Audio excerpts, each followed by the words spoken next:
Nice. Thank you very much. Yeah. Yeah, so I haven't done the recording yet. Watched the recording back yet. Because I really didn't feel like it. I just That's okay. Yeah. relaxed. I didn't really want to slow down. Yeah. And things are going well. Yeah, and I'm just enjoying stuff more. That's awesome. Yeah, What do you think? Does that mean that something shifted, or is it just kind of the way things have gone? combination, maybe. Okay. Yeah. It's I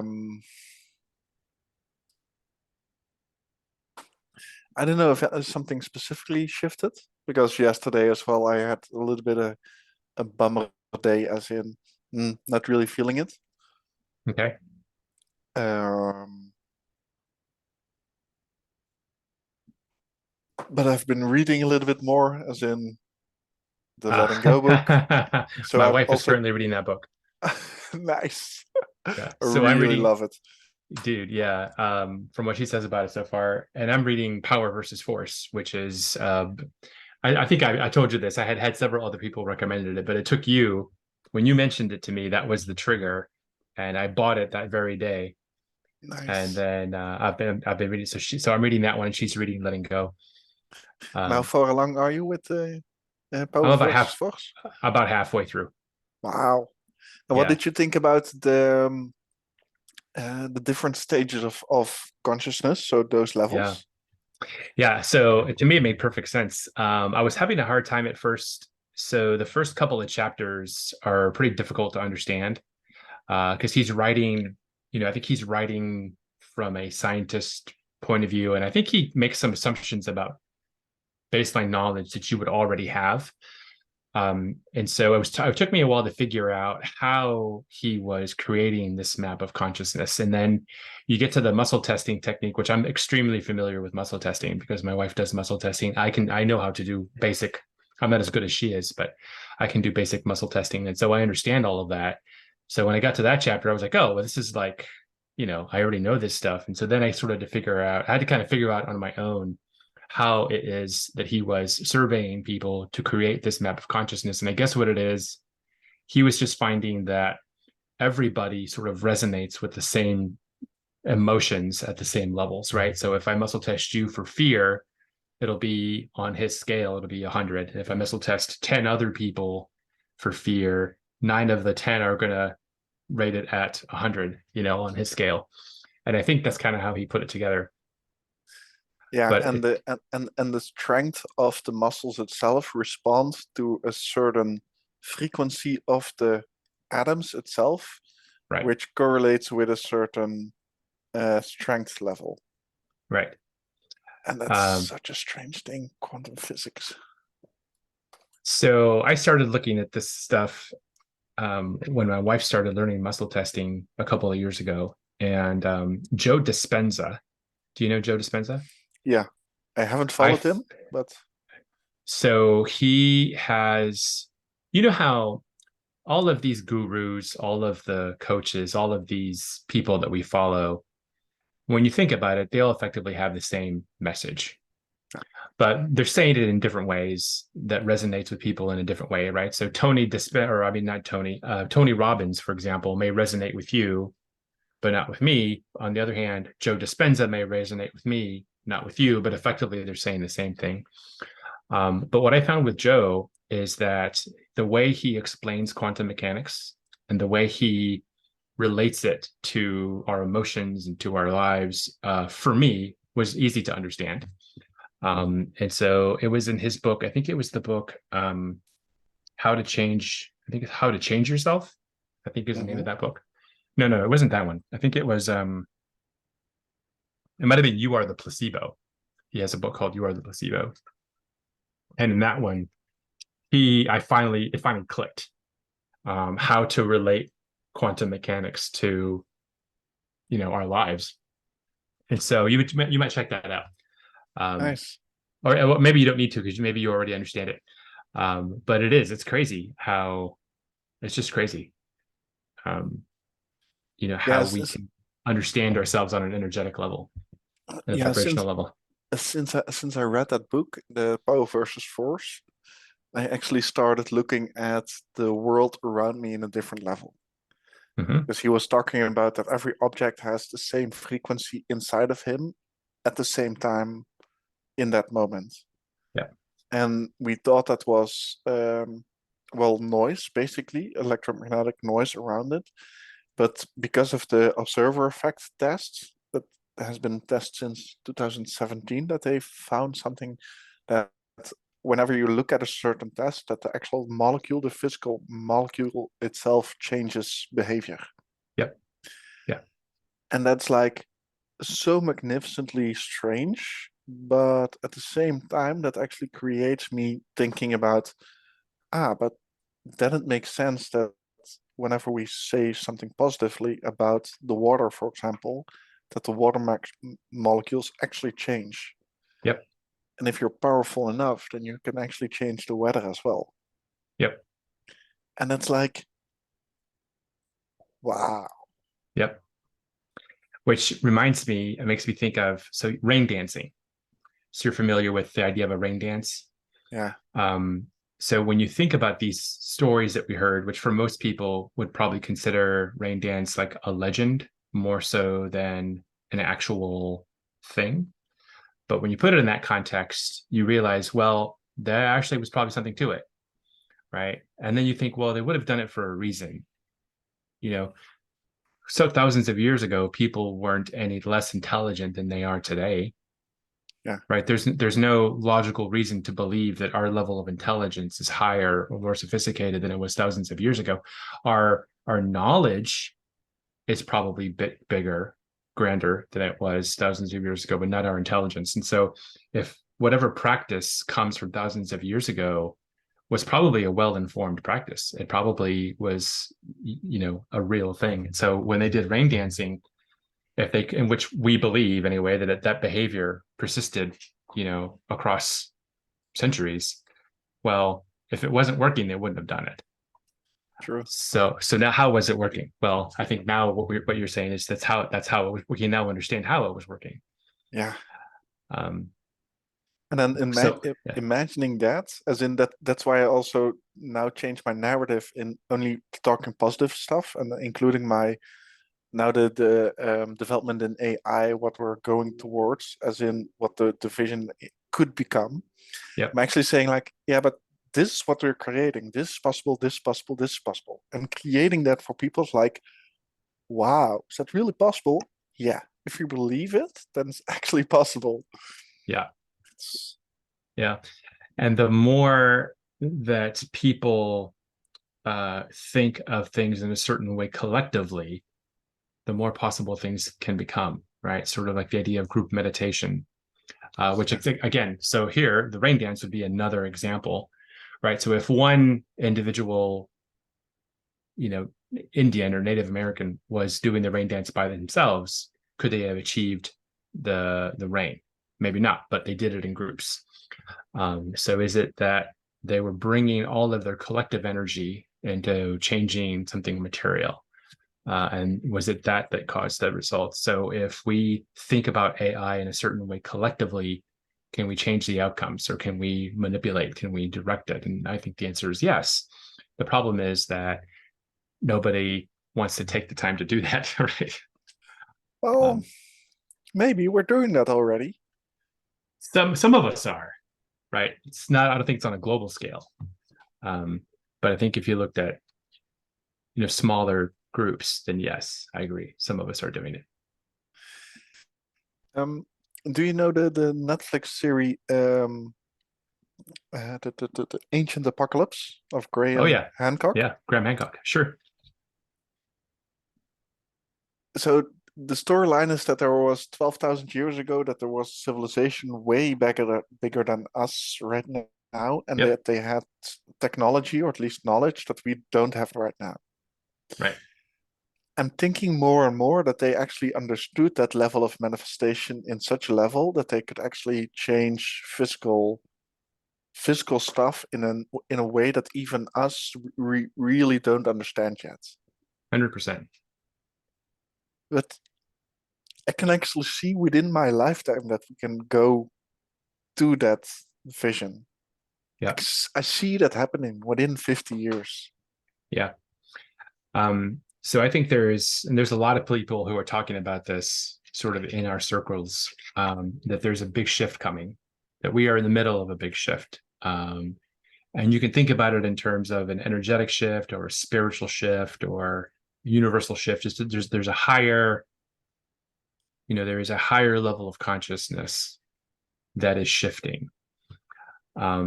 And I think what's happening is that we are becoming more aware of the possibilities of the universe by removing things that are blocking us.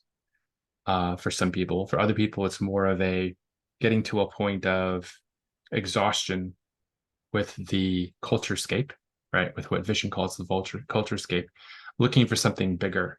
And in the process of looking for something bigger, searching for purpose, we start to become aware of the things that are blocking us from that. And as we start to remove those things, our awareness and our intelligence opens up.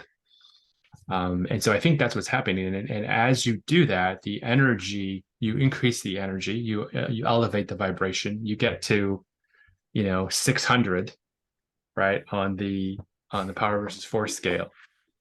And then way more becomes possible. Yeah.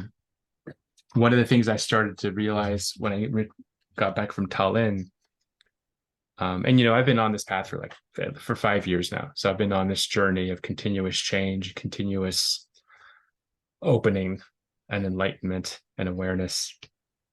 And I think Tallinn was a bit of a turning point. And the only thing I can attribute it to was the level of energy. So, you had 600 people similarly of similar mindsets, who all have a slightly elevated energy compared to where we each came from individually. And you bring all that together in one place at one time, and you have this just raising of vibration collectively. And I think for me, that triggered a lot of things. And so, for example, one thing I noticed maybe a couple of days after I returned is that I no longer see a distinction between my physical self and my environment. I can sense and feel the molecules inside my hand, for example, exchanging with molecules in physical objects around me. So there's this oneness that I was intellectually aware of prior to, and have been intellectually aware of prior to, but have never had, until I returned from Tallinn, had never truly experienced in a sort of sentient way, in terms of my senses. And so now I can sense the feeling of being one with everything around me. And it's not something I'm aware of constantly, right? But I can easily shift back to it if I just put my attention to it. And then it's a very strange, it's a very odd feeling. Yeah. But it goes back to the idea of quantum mechanics, which essentially is that everything is one thing, right? And what we sense, so my understanding is kind of evolving to the point that the things that we sense as being material or matter is really just concepts that we all agree on, right? So the common humanity, for example, the thing that you're looking at, the thing I'm looking at, we call them laptops. They're physical objects. And they have some manifestation, some material physical manifestation. But the only reason that they have this particular physical manifestation is because that is our understanding of it. Mm-hmm. If we understood it differently, then it would be different. And now I haven't gotten quite, I believe that the next step for me in the progression would be to understand how to change my perception of it and therefore change my reality. I haven't gotten to that step yet. I think that's kind of maybe the next 1 or 2 levels above where I am currently, but that's certainly in the progression, is the ability to, by changing your perception, you change the reality. What I it made me think about something that Jordan Peterson said about we don't look to the world as objects, but we look at the world as meanings. As in, what do we actually want to do with the chair? As in, the chair is not really a chair, but it is an object to sit on. Yeah. Because the chair can also be an obstacle, or the chair could be a weapon, or the chair can be your savior, or the chair could be whatever it is. Depending how you look at a certain thing, what you want to do with it, then actually the meaning of the item actually changes. Right. And that's something that becomes really, really interesting. Yep. And so I was talking about dispensa. So I remember, I don't remember what chapter it was, but I remember the sentence that where I had the aha moment of clarity about quantum mechanics. And what he said is that science has realized, physicists have realized that an electron only appears when it is observed, right? So if I look at it, it's there. If I don't look at it, it's not there. And they have a way of proving this. And he explained how they did that, but I don't remember. That was too far above my pay grade. But the idea is that it's only there because I see it.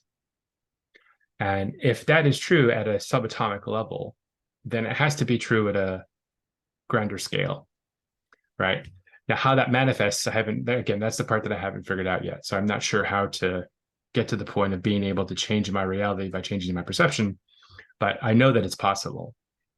And I know that it's in my future, and I know that it's in anyone's future who's willing to pursue it. And what that means in terms of how we can live our lives, I don't know yet, but I do sense that it is, an unlimited potential, a set of possibilities that we probably can't even understand with our current mind. Do you know that physical items have a lower frequency level comparison to water, or that air has, basically? So the molecules itself move slower in physical, and then those levels. So we as humans, even though we consist out of physical things, but we're not really solid. We are the combination of energies and then the atoms that are actually moving inside of us. Right.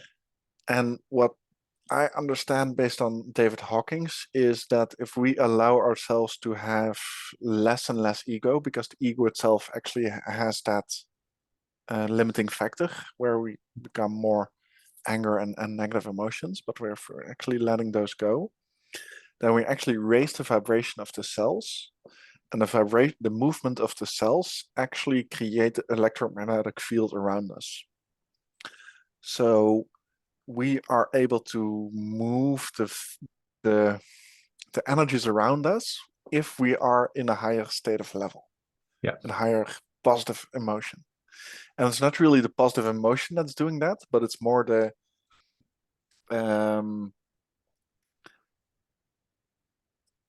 we experience it as more positive emotion, even though it's just the vibration of the cells itself or the atoms itself. Right. And when you actually feel that, then it's like you can kind of understand what kind of sensory perspectives that you have all around you. Then you can actually feel that situations, and including thinking about the future and thinking about that in the moment itself. Yeah. It's really freaking amazing. And that's why I also love my practical, as in my whole AIM program, because the goal is to get people outside of their heads and to be so present in the here and now in such a way that they don't have to think about that stuff, because then really the time actually collapses. Because then you can think about, now I kind of want to have tomorrow go exactly like this. I want to feel in this situation. I want to experience it, or I am experiencing it. I choose to believe. I choose to have my feelings in such a way, in the same way that I want to have tomorrow exist. Yeah. And that's where the manifestation power actually comes in. Yeah. Yes. Did I tell you about the sprinkler guy right before Tall In? Yeah, yeah, the money price, the 300 and the 500 Yeah, bucks price. yeah, Yeah, yeah. So, and there were several other examples of that happening on that trip, as well as a few others kind of since then. Um, and it's just, I have no other explanation to it other than what you just laid out, right? Um, because it wasn't an isolated incident. It wasn't one time. It's been repeated things that have happened over a period of time. And coincidentally, I am also consciously aware of it, aware of wanting to exist in a higher vibration more consistently, taking steps to do that. So it's real. I mean, I don't. There's no way it's not real. Um, it's just a matter of how far can you, what can you do with it, and how I can have. we get other people? How can we make other people aware? Yeah, Yeah, when you were talking about when you change the speed of the molecule, or I guess the electrons, and you create an energy. There's also the point. I think you were making this point too. Is you can attract other energy, right? You can affect, like as you said, you affect yeah, you can your influence surroundings, other people. Yeah, influence. And so what came to mind for me is Jesus, right, or Muhammad, or fill in the blank. Um, because we all know what with the stories we're told about Jesus is that he was effectively a love magnet, right? And he drew all these people to him. And it's similar to, you've probably experienced it in real life. If you go into a meeting, sometimes you go into a meeting and there might be somebody who just has that, whatever it is, that the je ne sais quoi, the draw that sort of elevates the energy of the room. Um, and I think that's what Jesus had. And I think that's what Gandhi had. I think that's what, MLK had. Um, and so and I it think that you is, and I are experiencing that as well, more and more and more. yeah, we are. We are. And it's, Which is so amazing. it is. Um, and it's, yeah, I still have, I guess I haven't really fully wrapped my head around it yet. And something, it's like an ongoing process of experience, and awareness. And it does take some concerted effort for me still, so I'm not in the state where it's perpetual. I do need to consciously take my back to bring myself back to that awareness, because you can get distracted with the noise. Yeah. But it's really cool. And so I think you and I are not unique, right? I think this is true for many of the people that we have interacted with through Mind Valley. And so, whereas a lot of people are very, let's say, nervous about the future, considering AI and war and climate change and blah, blah, blah, blah, blah, blah, blah. To me, I just look at it as it's all very interesting. And I used to get caught up in it, especially if you read the news. It's very easy. Like 3 years ago, I would read the news and I would get so caught up in it. Now I read the news and I find it entertaining. I just laugh. I usually end up laughing because it's so nonsense. But I'm optimistic because I see what's happening to me and what's happening to you, and I envision more and more people coming to this state, and only beautiful things will come from it. Is what I believe. And all of these little problems, even something as quote unquote serious as climate change, is really just a joke.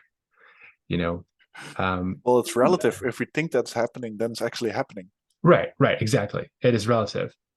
But also, it's funny how people think of it in the context of, we need to save the planet or save the earth, or the climate change is destroying the earth. No, it's not destroying the earth. The earth is going to be just fine. It might be destroying our ability to live on the earth. But even then, our current existence is that's all it is. It's just a figment of our own perception, right? The energy within us will always persist. And we can choose how much energy we draw from our environment or not draw from our environment. So we can be low energy and low vibration, or we can choose to be more in connection and in oneness with the environment. And that is, when we do that, that's how we raise our energy, is to lose perception of the division between ourselves and what's around us. And when we have that sensation of oneness, we can draw from. And then we can choose what energy level we want. We can choose the vibration level we want. And then all these other things, and you can't destroy that energy. So whether we have a physical manifestation of life here on this earth today, which is about to be destroyed by climate change or not, it doesn't matter. The energy will persist. Yeah. Is that something that, because I've been thinking about the death itself and what does it actually mean, as in, what if the physical body actually dies? Is that then, am I dying then as well, or are my memories dying, or is me as the ego of me dying? Because on one hand, I'm also a reader of Abraham Hicks and that kind of channeling conception. But I'm like, okay, but am I then still me, or what is then the me, or am I then part of a bigger whole with my own memories or with the general memories? I'm like, where are we then being and in that point? And does it even matter in some case? Yeah. And actually leaning into that is something. So I might just need to read more about almost death experiences or rebirth and stuff like that, because I really want to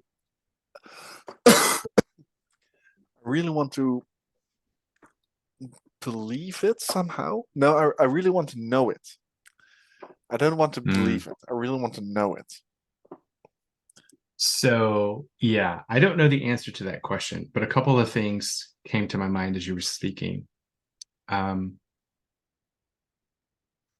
One is, well, let me ask you a question. Have you ever considered psychedelics or tried psychedelics? We did truffles a couple of weeks back. Okay. And now I have the small microdosing stuff. Okay. But I'm curious about the what is the ayahuasca? Mm-hmm. But I haven't found someone who was really trustworthy and it's like, okay, I really trust this guy. So I've done ayahuasca, and I'm going again in next week. And it's in Tucson, Arizona. And it's if you're interested, I would welcome you to come. I'd be happy to come next week to Arizona. That would be really on the fly. Right. Or we can, and I'd be willing to take you again, in the future. So I say that because my belief is that the psychedelics, and I think it's probably different for each individual. So the specific psychedelic may have a different effect on you than it would for me, right? But there's many different psychedelics to choose from. I believe what I believe happened to me is that it opened the door, or it opened a passageway to connect to universe. And when you were saying this about, are my memories my own, or what happens to my memories? Does my ego die? The thought that was coming to my mind, and this is not based on anything I've read, this was just a thought that came to my mind, is I wonder if memories are similar to files on a computer hard drive. And, you as you experience life, accumulate files that you always have access to. Right. And so you can access the file or not access the file, but the file always sort of remains, and no one else has access to that file. So the permission to that specific hard drive in the universe has only been given to you. Potentially other people can open access to your memories, and you can potentially have access to other people's memories, but they're really just files that sit on the universal hard drive.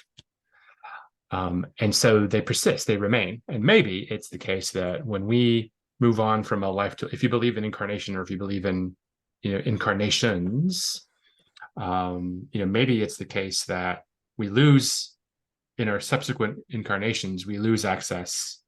We don't lose access. We're just not accessing the files from previous incarnations. But I wonder if there's a way to do that. Maybe you can do that so that the memories always persist and we can choose to access them or not. Maybe that's a thing. I don't know. There are some energy workers, or I don't know how to call them exactly, but they are talking about actually solving traumas from your own past selves that are affecting your current state. Yes. So if that's true, if that's actually the way that works, then you're actually still carrying some old traumas that you kind of collected all over your lifetimes. Yeah. So yeah, then it's the spiritual journey that you made, and not really the physical family line that you came from, because that's both of them kind of have impact, it seems. Yeah, I think that's making sense. And actually, now you've just prompted another thought. Are you familiar with Sadhguru? I know his name, but I don't know his teachings. He's an Indian guru, and he's one of my favorites. He's fascinating. He's also very funny. So he's kind of like he's kind of like a modern Indian guru. He said in one of his speeches that I heard that the body has a memory. Our cells have a memory, and the metaphor he uses is, you may have received at some point in your life, your older relatives probably told you something like, "Oh, you have your grandfather's nose," for example, or you have the eyes of your great aunt, or something like that. And what Sadhguru says is, there's something in the cells that have that memory, right? The reason you have the same nose as your grandfather is because the cells remembered your grandfather's nose. And when you came around, the cells said, "Hey, let's do grandfather's nose on this one." So if the cells can remember those physical attributes, why wouldn't they also remember emotions? Or why wouldn't they also remember states, or anything else, really, right? And so if you need to be able to understand it on that analytical level, that might be the way to explain it, is those things come down to us because they're physically in the cell, just like the DNA that creates your grandfather's nose. Yeah, that makes sense. Because one of my things that I'm teaching with my AIM course is that our brain is here to not remember stuff, but to embody stuff into our brain. So it's a logical Not to process remember stuff. Okay. Sorry? And say it one more time. Not to remember stuff, but to. Our brain is not here to remember stuff, but it's to embody information into our body. Okay. So if you receive a new piece of information, then you actually think about it and you kind of understand it. And whenever you understand it, then it kind of gets integrated into your body.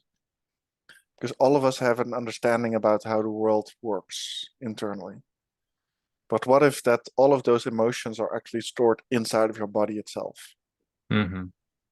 Because everything is combined with a memory and an emotion, and that becomes a long-term memory, something that Jim Quick often says. Right.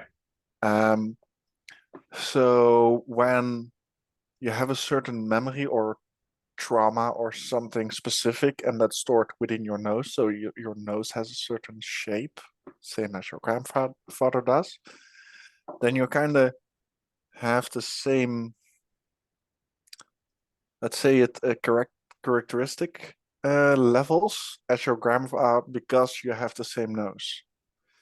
And we kind of thought in the past that was connected to the DNA and then the cells. So the what is it, the 42 DNA cells? What do we have in our body?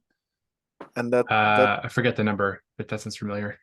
Yeah. So the genetic code actually defines what kind of levels that we have. Right. But what if that's not completely true? What if that's just one subset of it? If that creates the physical world, and within that you have that those frequencies who actually have the memory stored. Yeah. There is something because now they have a lot of sound therapies. But what exactly is sound itself? Because sound is Frequency, vibration. vibration. Yeah, Yeah. vibration. So frequency is actually the movement in a certain amount of time. That's actually Right. the frequency. Right. But vibration is the movement. Movement itself. Yeah. And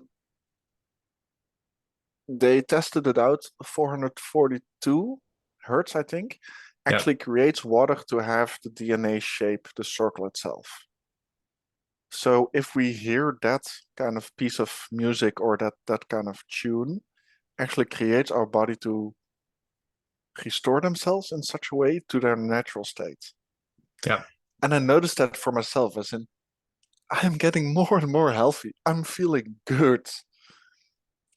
And people wonder, even my father recently, already 2 months ago, 3 months ago, he's like, as if you're growing taller. I'm like, yeah. Like I noticed it for myself, as in my neck is getting taller. I'm standing more up straight. I'm feeling stronger. Yeah. It's like everything is connected because I'm totally filtering out those negative sounds. I'm very Yeah. sensitive with sounds. When I'm hearing bad sounds, I'm like, yeah, I'm out. Go away. Yeah. I really don't care anymore. Yeah. So somewhere in the sounds, there's so much. So have I told you about neurotones? No. So my wife and I have a company called Neurotones, and one of her modalities is sound. She has a licensed technology from a doctor out of San Diego, and one of the things his technology does is it can find what's called your resonant frequency. So every individual has a resonant frequency, a specific frequency that can place your specific nervous system into a state of homeostasis. Okay. So, And we what's that have, homeostasis in this case? so it's the balance between the rest and digest part of your nervous system and the fight or flight part of your nervous system, right? So you have the two parts of your nervous system. One governs fight or flight, one governs rest and digest. And they're both constantly moving as stress changes, in your body. But when you can basically bring the nervous system to a balanced state, so that it's, I guess, the interpretation of that would be neither in fight or flight nor in rest and digest, but in a balanced state it's where one is not overpowering the other. Mm-hmm. Right? So that you have rest and digest is happening and you have access to fight or flight as you need it, right? So the nervous system is in a nice balanced state free of stress. So there's a frequency that can put your body there. And the way we find it is you lay down on a massage table that has been retrofitted with speakers basically underneath the table so they can apply vibration. Then you put these patches on your wrist or your chest that are measuring your heart rate variability, just like an EKG. So the little pads they put on your chest for EKG, it's the same technology. And it's measuring your heart rate variability and how your heart rate variability is changing over time. And then the software, it's connected to a computer. The software is reading your heart rate variability and it's measuring the state of your nervous system. Then you have headset on, which is applying frequencies to your ears. And then there's a matching frequency delivered to the speaker on the table. So we're vibrating your entire body and you're hearing the sound of a specific frequency. And we can wave that frequency through a whole series of frequencies, right? So it's like, imagine going through sequentially several frequencies. And at the same time, we're monitoring your heart rate variability, and we can see which frequency causes your nervous system to become balanced. Wow.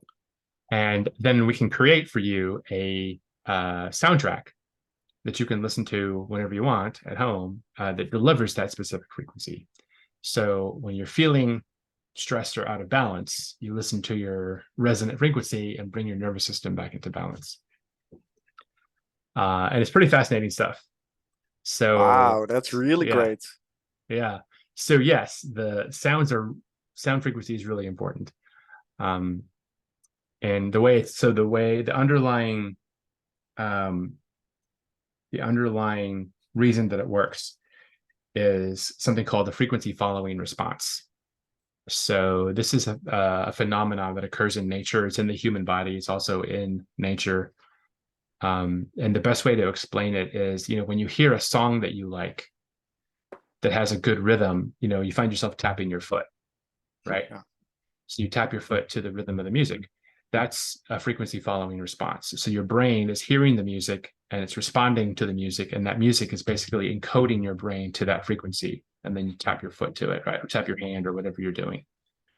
And so we can effectuate your brain state, the frequency of your brain waves, by applying the dominant frequency to your ears, right? Or in the case of being on the table, to your body in the form of vibration, and it can change your brain state if you're open to it, right? If you have, depending on if you're in a state of extreme stress, or if you just your mindset is so strong that you refuse to believe something like this, then you can block it, right? So your mind can block the dominant frequency.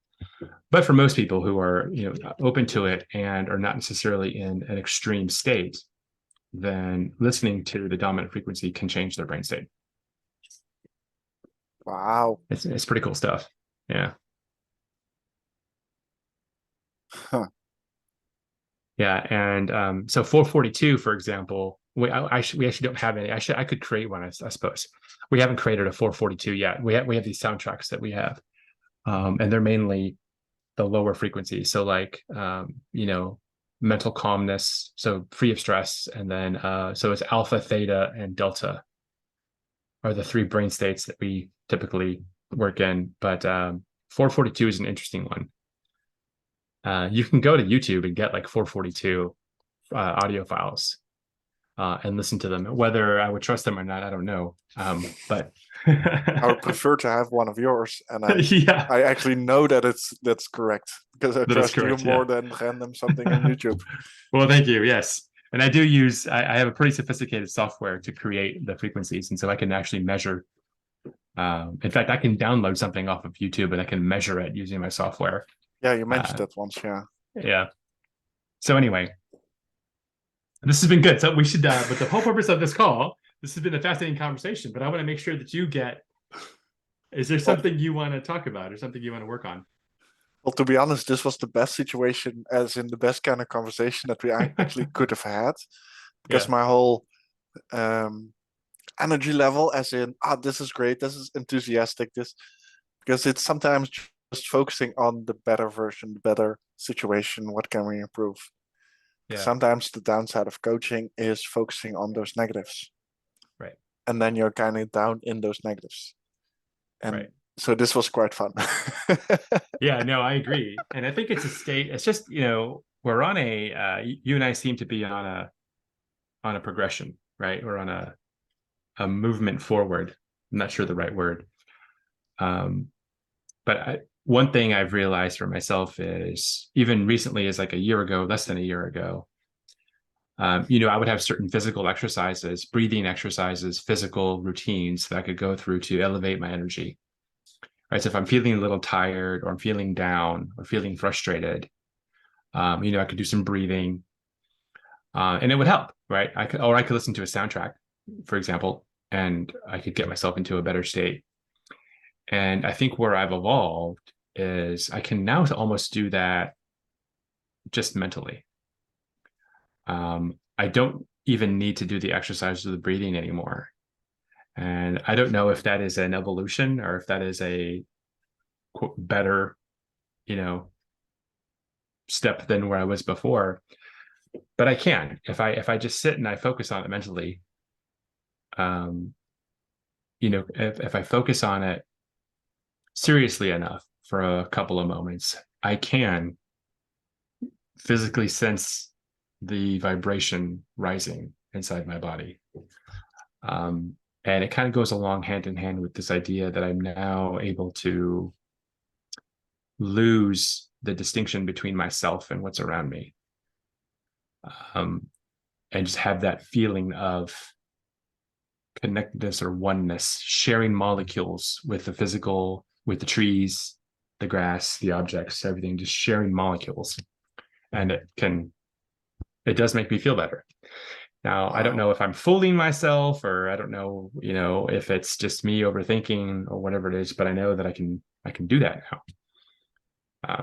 Now I still will use breathing exercises or, physical, but I can now do it with my mind, and it's pretty cool. Yeah, and yeah, I notice it more often when I'm using my mudras as well. When I'm actually concentrating, then I'm like, this is a very comfortable state for me, and I even walk with it sometimes in public. I'm like, I'm really feeling comfortable, and I notice people kind of looking as in, that's special, but it feels, well, comfortable. It really feels good. Yeah. And that's my own meditative state. Let's say it's something like that. As in, I'm not really in my head, or I'm not really experiencing all of my my worries or my future. I'm just like really in the here and the now. Yeah. And it's a really nice state to be in. Yeah. It really is. The trick is, how do you do it, constantly or consistently? And I don't know that any of us would ever get there. Right. I guess the gurus say that they never get there. Just but that's okay. Up. That's okay. Yeah. You're just constantly aiming up. Yeah. Focusing on feeling a little bit better now comparison to how you just was. That's the only trick. Right. And sometimes something holds us back, and sometimes we get annoyed, and sometimes.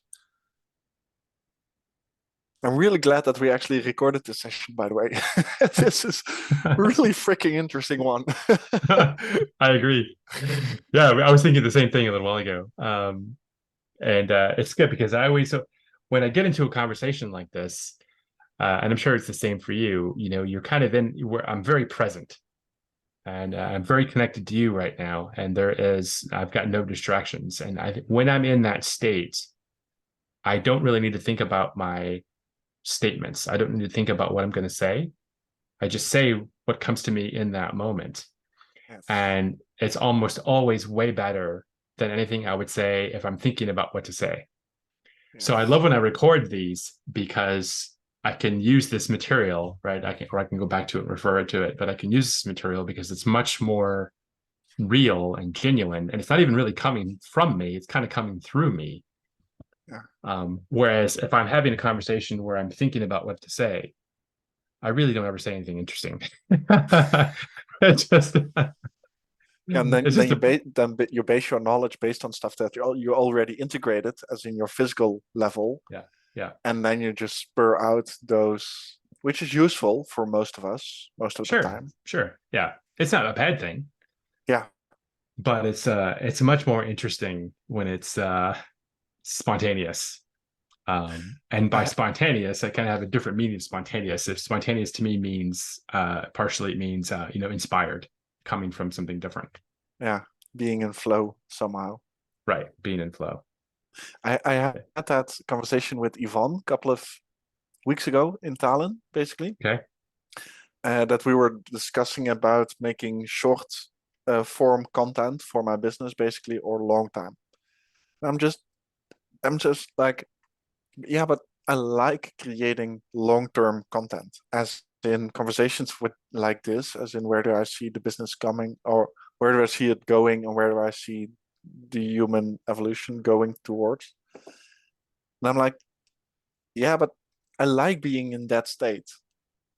And that was my main focus. I just like being in this state without the thought about the future itself. As in, I need to do stuff in a certain way to have that certain outcome. If you can really let that go, it's so amazing. then everything Yes. starts flowing. Yeah. Everything becomes easy. Everything becomes,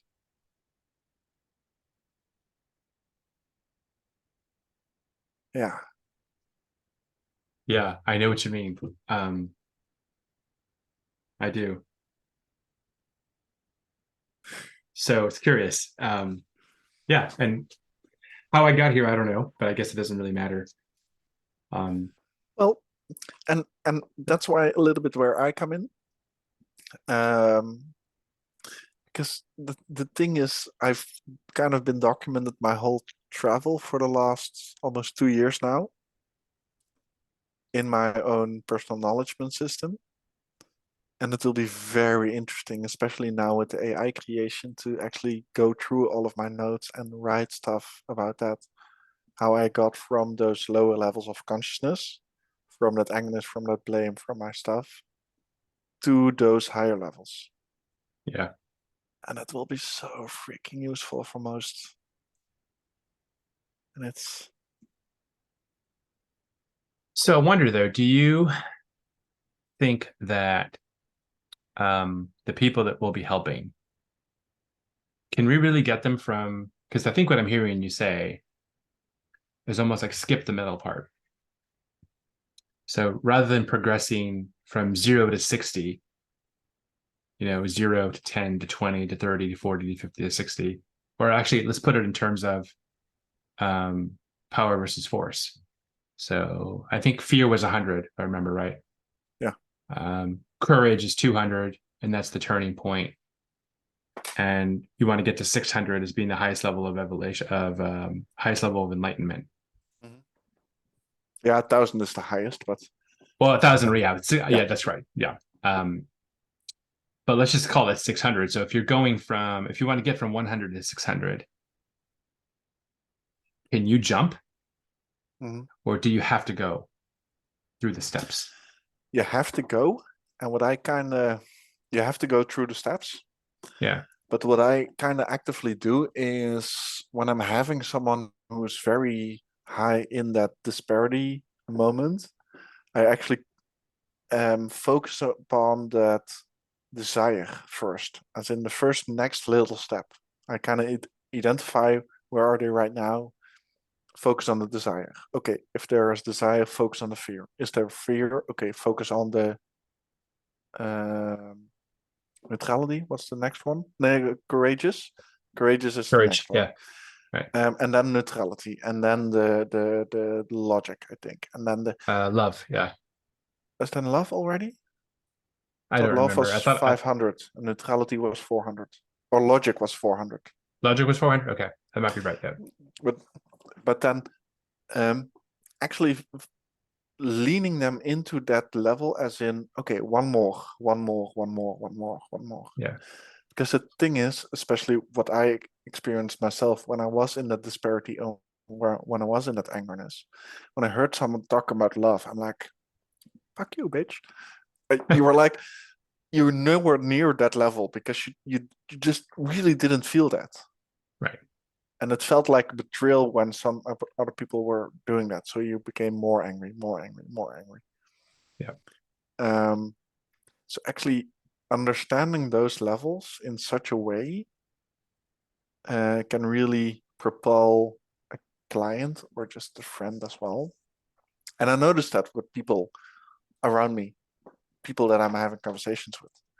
I yeah. noticed them growing really quickly. I'm like, where you are right now in a couple of weeks, this is amazing. Hmm. And that's also why I love recording a couple of, well, I don't record the coaching sessions, but I kind of am curious about actually starting to do that with permission. Yeah, To actually show them as well where they are comparison to three where they weeks, were. 4 weeks ago. That's interesting. I like that idea. I hadn't thought of doing that. I think I will do that. Um, because the recording of the coaching sessions helps me because I can then go back and see not only how am I being as a coach, but also to just remember the key points and then see how, because one thing I haven't been very good at that I'm trying to progress as a skill is to be aware of the person's, like right now as you and I are speaking, I'm looking at you, but I'm not necessarily taking mental note of your body language or of your facial expressions, right? And I want to get better at that. And so the recordings help because then you can go back and I can intentionally notice, how you're being, are you reciprocating my body movements, right? That kind of stuff. And I think that's just a skill. A lot of people have that skill naturally and they're good at it. I'm not one of those, so I need to work on it. But that's one of the reasons to record the call. Well, and the downside of Zoom recordings is they only record the person that's actually talking. That's true. Just That's now, true. I don't know, 10 minutes ago, I started OBS recording. So I recorded the screenshot itself where you can see me and you at the same time. So that's a similar one that I'm seeing right now. And that really helps when I'm actually talking and you're like nodding or thinking with me, or like, I'm not so sure about that storyline. Right. Because that really helps you craft your own level afterwards. As in, you had your own storyline and then you lost the other person. And then you can refer that in future version, as in you kind of need to clarify that part. Yeah.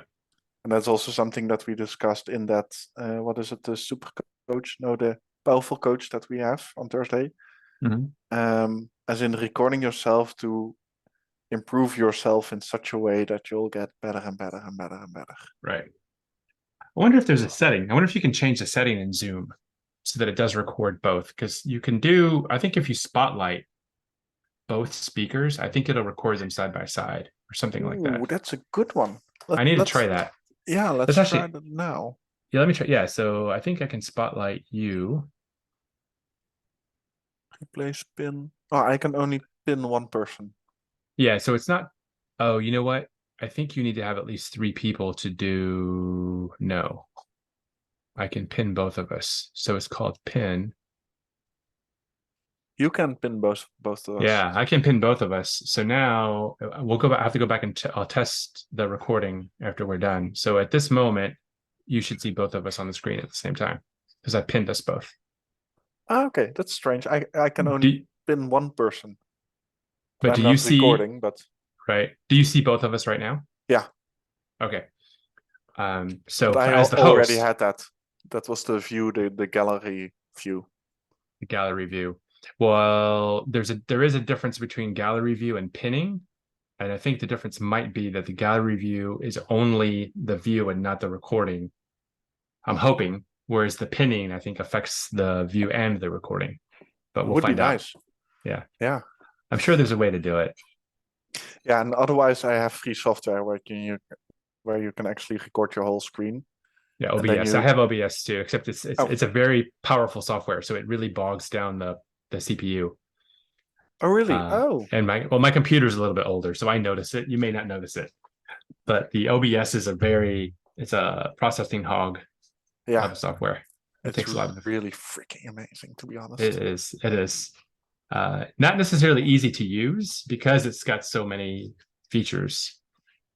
But anyway, I had another thought I wanted to, going back to, now I've forgotten what it was. I lost the thought. Maybe it'll come back to me, but it was pertaining to the levels of awareness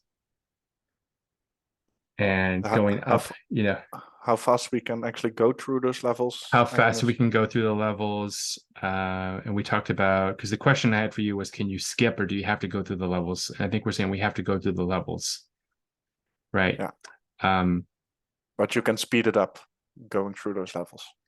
You can speed it up.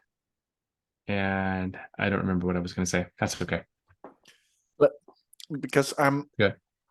As in, I'm reading the book itself, Letting Go, and what I'm actually doing is I'm capturing notes when I'm reading something that really resonates with me. Okay. So we still have 20 minutes or something like that. So one of the notes that really resonated with me, or a couple of them, I'll just go through some of them, is the kingdom of heaven is within you. Mm-hmm. And then some things like, oh yeah, it's not really out there, but it's this one, which is really a great. That reminds me of, we are made in the image of God. Yeah.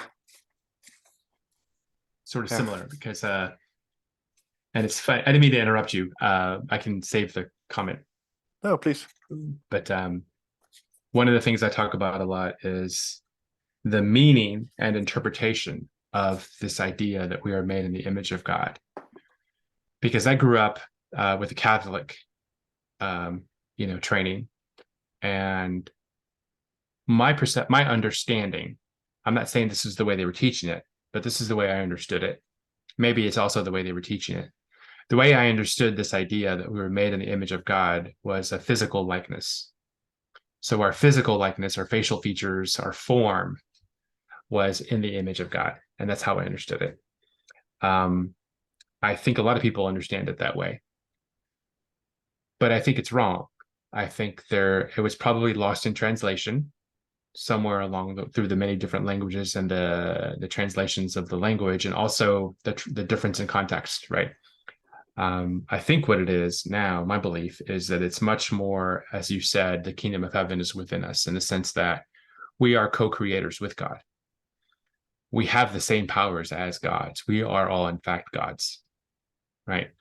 And if you think about this logically, if you accept the premise that everything is one thing, that we are all, in fact, one, then we must also all be gods. Because the one thing created itself, right? Whether you believe Big Bang or however you want to understand it, the one thing is, it created, it is being. And if we are all part of it, then we are the same thing. So if it is a God, then I am a God, and we are all gods. Yeah. Which means we're capable of anything. Our potential is unlimited. We can manifest whatever we wish. And the only things that are keeping us from doing that are the mental blocks, are the beliefs, are the programming and the training and the limitations and all that stuff. So when you said the kingdom of heaven is within us, I'm not sure how you meant it, but that's for me what came is it's very similar to this idea that we can co-create with God. Yeah. What do you think about that? Yeah, it really resonates. Yeah, it's also true in the way that I understand it. And I have a little bit less of the whole oneness, as in everything is one. Okay. But it's, yeah, I could tell. Yeah. It's the I think it is in some form it's a multi-universal world where everyone is living in their own world, but my world is actually containing of everything. So not everything is me, but it's more like I am everything what I see in how I see it. And your world is everything that you see it in the way that you see it. Mm-hmm. So based on our own consciousness itself, you have a certain understanding of the universe and I have a certain understanding of the universe. And that actually creates two different universes. Mm. And everything that you see and everything that you experience is the complete universe, but you still experience a different one because you look at stuff in a different way. Right. So then the whole oneness is a little bit different in context comparison to because I'm seeing everything or I'm experiencing the stuff that I'm seeing or experience then becomes tricky. Then I'm creating a certain universe, and comparison to how you look at certain things, you create your own universe. Yeah. So then the kingdom of heaven is within you is literally I can create my own kingdom. Yeah, I see that. So that's a little bit of distinction between the two. It is. And that's interesting. So my understanding of what you just said, which makes perfect sense to me, by the way, and that's a beautiful way to think about it. What I was thinking is, just as you said, I think we are creating, so within our individual universes, So as you said, I'm creating my own universe. Maybe what it means is that there is a oneness within that universe, Yeah. right? And I Because think because everything is made out of frequencies itself, so you filter out frequencies, and whenever you find people who are matching your frequency, those people are actually joining into your universe. hmm, So that's why you and I have this contact and this interesting conversation for now, roughly an hour, is about you and I are talking in the same frequency itself, which makes us understand each other in such a level where, like, yeah, we see this is more than just a conversation. This is in the future, in the emotions, in the what does it all mean around us, all at the same time. So our yeah, universes are kind of collapsing in this state, and in that this kind of moment. means something, yeah, in this moment. And it Yeah, kind of means something for you in your universe and for me in my universe, but we kind of have a moment of connection there. interesting. So you just answered my next question, because what I was going to ask is then what happens when the individual universes intersect, right? When we interact with each other. And I think you just answered it, basically, is for a moment, there is an intersection point Yeah. between And the then universes. and that's when we Yeah, resonate, right. because resonate actually means in the electromagnetic field is two frequencies or actually lining up and actually doing the same thing. Right. So my storyline and your storyline at that same, our universes actually line up at that same moment, Resonating. Yeah. are resonating. Yeah. Which is just like the what I was describing before. So the individual resonance, right? Or the custom frequency, we call it custom frequency, the resonance of your nervous system.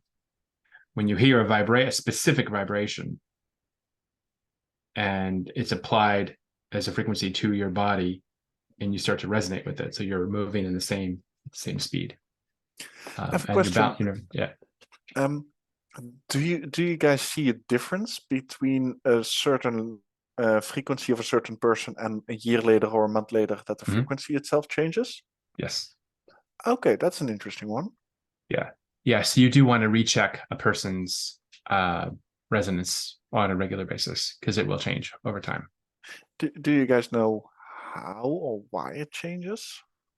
Um, so the answer is no. We've not actually asked that question. But at this moment, since I feel like I am in a flow, there is an answer that came to me just as you um, asked the question, which goes back to the very premise of this whole conversation, which is, you can elevate your vibration. You and I are elevating our vibration continuously, right? So as you elevate your natural state, your default vibration, as you elevate your default vibration through the work that we're doing, then that resonance is going to change, which seems, I have to think about it a little bit more, which seems logical, because my nervous system is really operating at a different level today than it was a year ago. So the frequency that would cause it to be in balance, and I guess theoretically, the more advanced we get in our vibration, the more likely our nervous system is going to be consistently operating at its balanced state. So we'll be less and less out of balance. So if that's true, and again, I'm making this up as I go along, but if that's true, almost similar in mathematics, there would be a convergence, like an asymptotic slope, right? So I think that's not the right term, asymptotic, where it gets closer and closer to zero, Mm-hmm. into perpetuity. So your as you elevate your default vibration, the frequency of, not frequency as in hertz, but the frequency as in like how often it happens, the frequency of your nervous system being out of balance will be less and less. So your resonance should eventually come to equal. No, rather, let me change that. Your default vibration should come to eventually equal your custom frequency, or the frequency that brings your nervous system into balance. Does that make sense? I didn't do a very good job of explaining that, but I have to think about it. It's a difficult subject. yeah, because I think so. The idea of the custom frequency, I forgot the other term, I just drew a blank. But your custom resonance, which is the frequency at which your nervous system is in homeostasis. So, for example, for 2 years, I think it was 2 years ago was when I last did mine. The equivalent musical note was D sharp. So we express it in terms of a musical note. Mm-hmm. So as you're aware, musical notes have a specific frequency. And then as you go up an octave, each octave is the next frequency up, right? So it'll go, if it's, for example, mine is D sharp. I forget the frequency for D sharp, but let's just say for sake of argument, it's between 36 and 39 hertz. So one octave up would be 66 to 69, and then 96 to 99, and each octave goes to a higher frequency. Mm-hmm. So mine was D sharp. That was the frequency that brought my nervous system into homeostasis. So at that time, my default state was different than D sharp because I was in stress. So the whole purpose of the exercise was to apply the D sharp note through the vibration of the table to get my nervous system to go back to where it wanted to be, which is homeostasis. Because in theory, our natural state would be no stress in the nervous system. But because of the environmental stress and our own mental stress and emotional stress and physical stress and all those other different types of stress, our default state strays from that frequency. But as we do the work that we're doing to raise our vibration, what we're effectively doing is we're working to get our default state so that it more naturally occurs within that ideal frequency. And does that mean that if you have your ideal frequency and the current state that you're having is the D sharp, for example, is then the middle way in that case, in that moment? Mm-hmm. But because your default state is actually moving, then I think they're both moving. So no, so it's not actually, so in that case, would that be both of them? The D sharp would be, so in that moment, D sharp would be where my nervous system wanted to be mm-hmm. in order for it to be free of stress. But I wasn't there, and that's why I needed to be on the table, or I needed to hear the soundtrack, is to force myself to get back to my ideal state in that moment. But what I think is probably happening is that, so the ideal state is probably also changing. Your default state is always changing, right? So we are evolving our default states to being closer and closer to a ideal state all the time. But that doesn't mean necessarily that the ideal state is not changing. The ideal state could also be shifting slightly. As we're progressing. Because I really need to wrap my head around between the default and the ideal state, because I don't really understand I can't really conceptualize it. So so you have two different, so consider this. It's like, let me see if I can think of a metaphor.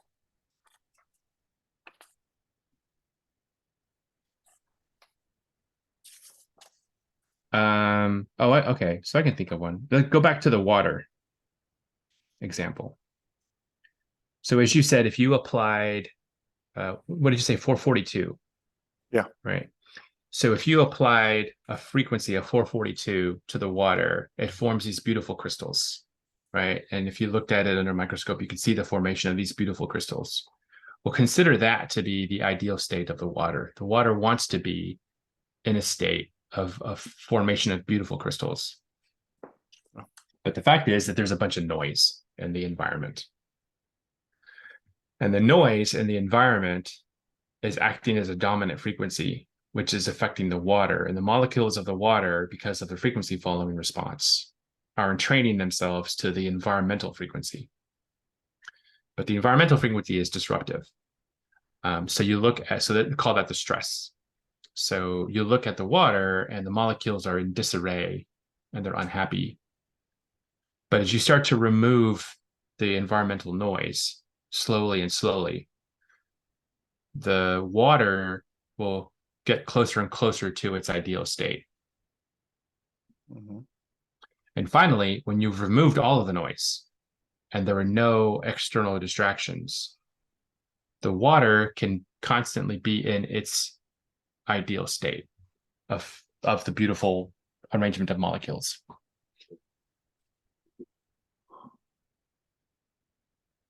Does that make sense?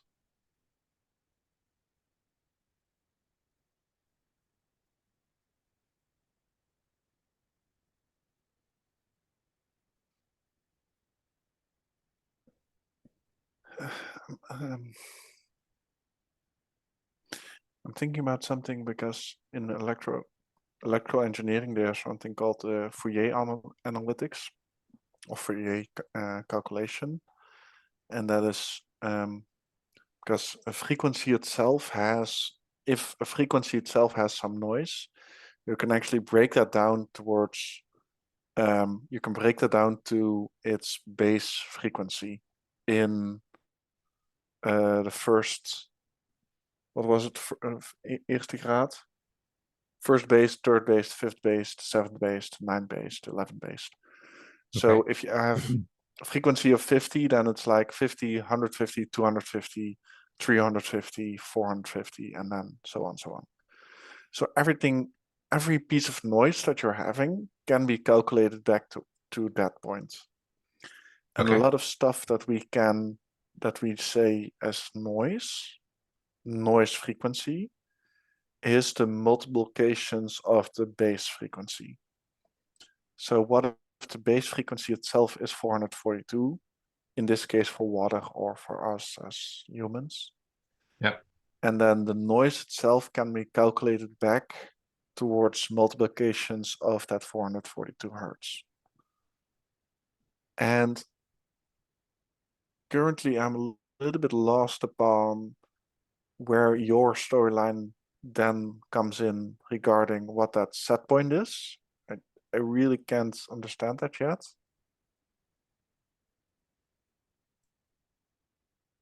But I'll write about it later on. Yeah. And I guess I'm thinking what you're saying makes sense, although I guess the only distinction would be from what I'm proposing is the external noise that's causing the quote unquote disruption in my model is not necessarily associated to a base of the baseline of the water.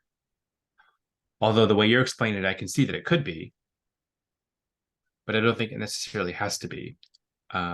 So for example, let's take an individual, so the human body, which by the way is mostly water, right? So the example kind of can go both ways, but so if I'm a human body, and for me, it was D sharp, right? So when my nervous system was humming along at the frequency of D sharp, it was in homeostasis. And so there was effectively zero stress in my system. However, I have, chemicals in my drinking water, right? And so when I drink water from my local municipal water system, my body takes in toxins, which my immune system then has to react to. Mm-hmm. And the toxins in the water are at a specific frequency. So the frequency of those toxins are disrupting my nervous system, which is operating at D sharp. So when I drink water, my nervous system, which wants to be in D sharp, might be slightly interrupted.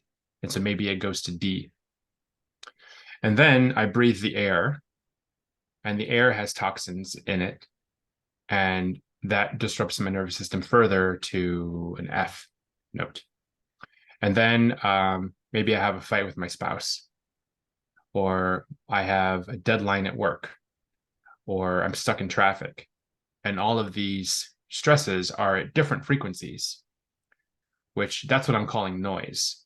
So we have all these different frequencies in the form of stressors, environmental, mental, emotional, that are interrupting my D sharp and causing it to be something different than D sharp.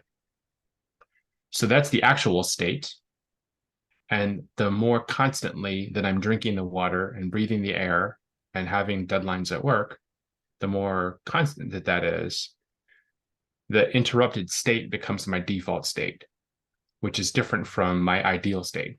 I want to be at D sharp, but because of all these environmental factors, I'm actually at a B note.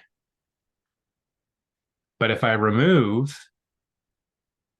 the job and I drink pure, clean water and I breathe clean air, then those interrupters go away and my nervous system can revert back closer and closer to D sharp, which is its ideal state. I think that's the one. Because your environment actually changes. Right. So your disruptions based on your truest version actually changes. So that's why you kind of need to remeasure yourself to have that balance. I think that's the one. Yeah. And what I was saying before about the, as we are, because you and I are progressing, we understand that we are elevating our vibration. So effectively what we're doing is we're not necessarily removing, because I'm still drinking dirty water and you and I are both still breathing dirty air. We can't change those things. But what we can change is our mindset, which then enables me to continue drinking the toxins in the water. Through my mindset, I'm able to then allow my immune system to react less because my body is stronger, my mind is stronger. I'm basically strengthening my immune system. So when I drink the toxins in the water at an elevated state, there's less of a disruption. It becomes less noisy because I'm more protected from it. Yeah. Or you're already influencing the water before you actually ingest it. Oh, that could be too. Right. I like that. That's because there has been studies to actually have that, as in talking positively, negatively, or very neutral. Yeah, my son actually did that as a science fair experiment for school last year. Actually, it wasn't with water. It was no, I think he did it both. He did it with plants. Ah, okay. So so we had two plants and he would scream terrible things to one of the plants and he would tell loving things to the other plant. And sure enough, the plant that was receiving the hatred died. And the other plant survived. And then he did a similar one with water. I think the water one didn't work for him, but the plant one did work. I'm just thinking about something. I don't know, maybe you know that from the past as well. Often people have been asked to write stuff down where they're not feeling happy about. If they're angry about something, as in write a letter and then burn the letter itself. Mm-hmm. Based on your current knowledge and your understanding of the world, do you see that as a positive or negative for your own well-being to actually write down the stuff that you're bummed about, that you're kind of annoyed, to write down your angerness? I see your question. It depends on the individual. So for some people, it might be good. For some people, it might be bad. And I think what's coming to me is it would depend on your intention, because the intentionality is very powerful.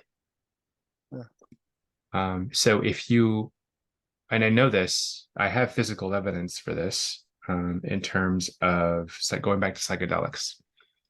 So when you do a psychedelic, presuming you're doing it in a thoughtful way, you're not just doing it for recreational, if you're using a psychedelic in a thoughtful way, the most critical step is your intention. And this is also true when you listen to one of our soundtracks, that we create, is your intention is very important. So if I go into a soundtrack wanting to put my brain in theta state, So in theta state, you have access to your subconscious, and it's that flow state that people talk about. So if I go into a theta state soundtrack, just put my brain in theta state, it'll put my brain in theta state, but the outcome is going to depend on what my intention is. So if my intention is, let's say I want to release an emotion, as I'm listening to the soundtrack that's going to put my brain in theta state, I want to have in my mind the intention that I want to release that specific emotion. If it's a resentment or an anger or a fear, and I want to release it, I need to think about that and put my intention to releasing that specific fear. When the soundtrack puts my brain into theta state, that is when I'm able to do that. But I'm only able to do that because I intended to do that. Oh. And the same is true with psychedelics, right? Like when you do an ayahuasca ceremony, for example, and they really do. If you take it seriously, if you go to a serious place and you have somebody serious helping you with it, they will say you have to have an intention, and they will even help you. Some people don't really know what that means, and so they will help you create the intention. But whatever's on your mind as you go into the experience is what you will manifest. And so I think it works in the same way. Is if you're writing something down, if you're writing down your hatred, if you're doing so with the intention of this is a release for me, I am writing this down because I want to release it, then that's the effect that you will manifest. If you don't have that intention, or if you have the intention of, I'm just going to feel the hate, I'm going to sit in the hate, I'm just angry and I just want to express the anger and I want to be in the anger, then, you're going to get angry. So Yeah. maybe It's the that's not difference the best between way. releasing it and documenting it. Yeah. And that's the Because I think you can, so if you write it down and you're thinking to yourself, I am giving these emotions to the paper. So your intention is I'm literally extracting it from my soul and I'm giving it to the paper. The paper now contains it. And then I burn that paper. Well, what you've done is you've burned that anger. Yeah. But it's because that's what you intended, I think. Well, that makes sense. Yeah, I'm thinking about it because some of the storylines that I've encountered in the past, and especially I wasn't so clear about my word use back then and what I actually heard and actually understood people saying. But I can imagine, based on the culture that I was coming from, that there were some words actually used which kind of triggered the other emotions, as in write it down, not really to strengthen it, but I think that actually happens in certain cases. So that was a little bit Yeah. the question that I had. So give me an example.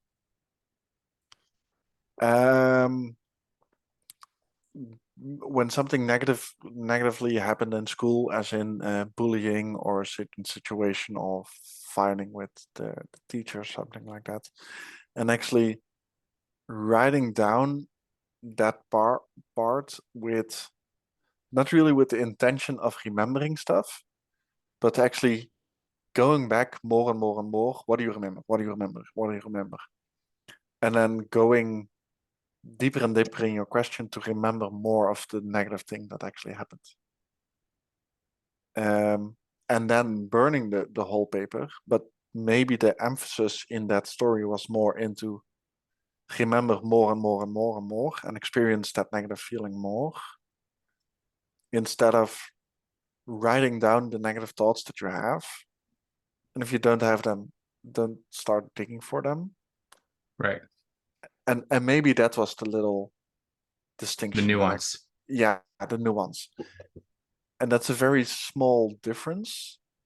But I feel that sometimes in coaching as well, and that's something that we last week came across as well, as in, yeah, but I don't really want to spend my time about what could have happened in which situation in what time. Then I'm kind of Yeah. digging for those negative emotions more and more and more. Yeah. I mostly want to focus on those positive ones. And then dealing with those negative ones, if I encounter them, if I see something like that kind of is holding me back, where do I feel it? Okay, in my gut. Okay, where could that be coming from? That feeling in my gut. Instead of thinking about that rationally, as in remembering more and finding negative stuff in that. So I know what you mean now. I think you're saying, what is the point of remembering the negative thoughts if it's just going to rile up the negative thoughts, right? And I think you're right, but I think so to elaborate a little bit on the nuance, I think the difference are those memories either consciously or subconsciously affecting my behaviors today? And if they are, then I need to find a way to deal with that. And there are many different ways to deal with it. One possible way to deal with it is to write down those memories and the negative emotions associated with those memories and the stories that we told ourselves about those negative emotions, to have an understanding of it so that I can cognitively then dismiss it. But in the exercise of writing it down, you're not just writing it down for the purpose of writing it down, because then you're in the situation that you just described, right? You're just writing it down and you're dredging up these horrible memories, and then you're making yourself feel bad. But you have to write it down with the intention of dismissing it. Yeah. So I like the metaphor of I'm physically giving it to the paper. I'm taking it away from myself and I'm gifting it. The paper is taking it for me, right? As a favor. The paper is expressing love to me by absorbing the emotion on my behalf, and then I can dismiss it. But you have to have that intention. Yeah, and I can imagine if like when I was 12 that I didn't really understand that level Of course, of You're being 12. yet. Yeah. And especially then, like 18 years ago now, 19 years ago, then the world wasn't so focused on that really happened. And there were some storylines and some thoughts, but no one really believed it yet. So Yeah, I'll share a story with you. Did I tell you the story? I think I have like 5 minutes remaining because it's Oh, okay. Yeah, we're past time. 10:40 now, and I'm kind of going to close down slowly. Well, I'll save it for next time. But remind me next time we talk. I'll give you a story about the writing down. Oh, the writing down story. The writing down and how it helped. Yeah, I'm going to listen to this video as well because it's a freaking interesting video. It is. I'm going to stop the recording. Great, thank you.